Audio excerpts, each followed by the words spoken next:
በስመ አብ ወወልድ ወመንፈስ ቅዱስ አሐዱ አምላክ አሜን።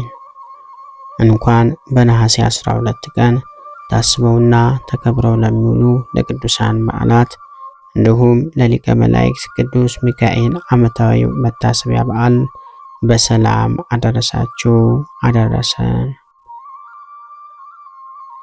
ነሐሴ 12 ቀን ሊቀ መላእክት ቅዱስ ሚካኤል ቆስጠንጢኖስን ረድቶ በድል ያነገሰበት ዕለት ንግሥት እሌኒም በ272 ዓመተ ምህረት ታላቁ ቆስጠንጢኖስን ወለደችለት። ቆስጠንጢኖስም ገና በወጣትነቱ የአባቱን ድራሲዮን እንደሰራ አባቱ ሞተ። የአባቱ ባለሟሎችና ሕዝቦች ተስማምተው 18 ዓመቱን ቆስጠንጢኖስን በአባቱ ቦታ ሐምሌ 25 ቀን 300 ዓመተ ምህረት በሮም ምዕራብ ክፍል በገላትያ አነገሱት። በጦር ሜዳዎች ብዙ የጀግንነት ስራዎች ስለሰራ በሰራዊቱም ዘንድ ይወደድ ነበር። ንግሥት እሌኒ ልጇን ቆስጠንጢኖስን ከልጅነቱ ጀምሮ ስለ ክርስትናና ስለ ሃይማኖት፣ ስለ ክርስቲያኖች መከራም ታስተምረውና ተመክረው ስለነበር የነበረው አመለካከት በሮም ከነገሱ ቄሳሮች ሁሉ የተሻለ ነበር። በተለይም በ312 ዓመተ ምህረት ከጠላቱ ከመክስሚያኖስ ጋር ለመዋጋት ምታ ነጋሪት ክተት ሰራዊት ብሎ ለዘመቻ እንዴት ተሰለፈ በራእይ በሰማይ ላይ በዚህ የመስቀል ምልክት ጠላትህን ድል ታደርጋለህ የሚል መስቀልና ጽሑፍ ስላየ ሰራዊቱ ሁሉ የመስቀል ምልክት በመሳሪያቸውና በሰንደቅ ዓላማው ላይ እንዳደርጉ አዘዘ። ወዲያው ጦርነት ቢገጥም በቲቤር ወንዝ ድልድይ ላይ ጠላቱን ድል ነስቶ በጠቅላላው የሮም መንግስት ግዛቶች ሁሉ ገዥ ሆነ። ይህም የሆነው በመላእክት አለቃ በቅዱስ ሚካኤል ረዳትነት ነው። ሚካኤል ማለት መኑ ከመ እግዚአብሔር፣ እንደ እግዚአብሔር ያለ ማን ነው ማለት ነው። ቅዱስ ሚካኤል ለፍጥረታት ሁሉ የሚራራ የሚያዝን የምሕረትና የመዳኛ የሰላም መልአክ ነው።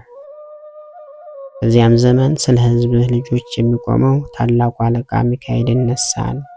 በዳንኤል ምዕራፍ 12 ከቁጥር 1 በማለት በነቢዩ ዳንኤል የተነገረ ሲሆን በሌላ ቦታ ደግሞ ከዋነኞቹ አለቆች አንዱ ሚካኤል ለረዳይ መጣ በዳንኤል ምዕራፍ 10 ከቁጥር 13 በማለት ያስረዳል።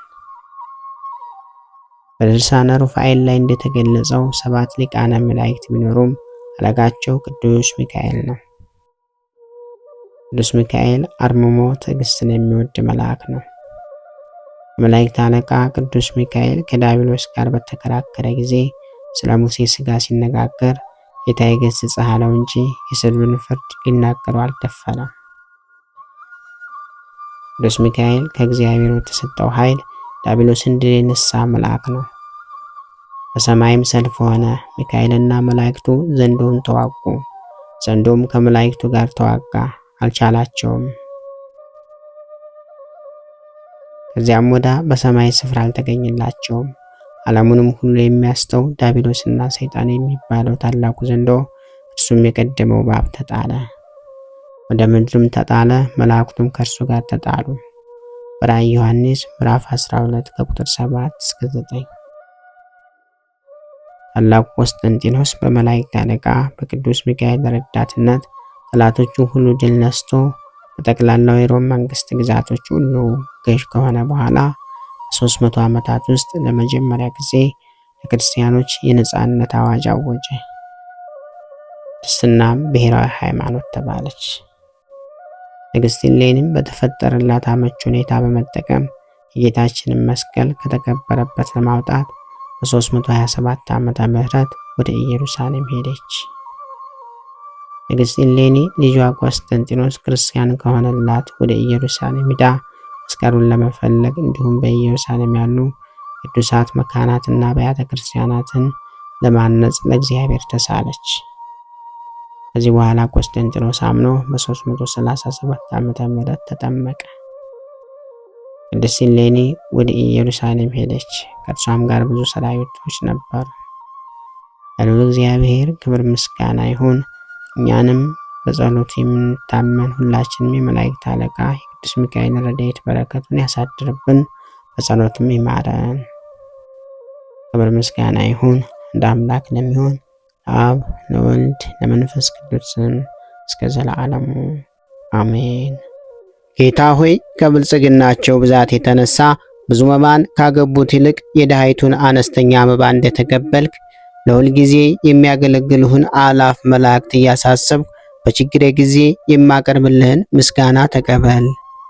እናንተም ቅዱሳን ነቢያት፣ የወንጌል ሰባኪያን ሐዋርያት፣ ሰማዕታትና ጻድቃን፣ ትጉሃን መላእክት፣ ፍጹማን ደናግል እንዲሁም ደጋጎች መነኩሳት ወይ ልጅ አዋቂ ሳይለይ የምንሰበሰብበትን የጉባኤ ቦታ ባርኮ ይህንን መጽሐፍት አዘጋጅቶ ብራና ዳምጦ የጻፈውንና ያጻፈውን ከግዕዝ ወደ አማርኛ የተረጎመውን ቃለ ንባቡን በእርጋታ መንፈስና በተመስጦ ሕሊና ያዳመጠ በደለኛን ሁሉ የምታስምር የጌታ እናቱ በማርያም ጸሎት ኢየሱስ ክርስቶስ ሆይ በአንድነት ይማረን። ኢየሱስ ክርስቶስ ሆይ በአንድነት ይማረን። ኢየሱስ ክርስቶስ ሆይ በአንድነት ይማረን። ክብር ምስጋና ይሁን አንድ አምላክ ለሚሆን ለአብ ለወልድ ለመንፈስ ቅዱስ ስም እስከ ዘለዓለሙ አሜን። ወስብሐት ለእግዚአብሔር ወለወላዲቱ ድንግል ወለመስቀሉ ክቡር። ይቆየን።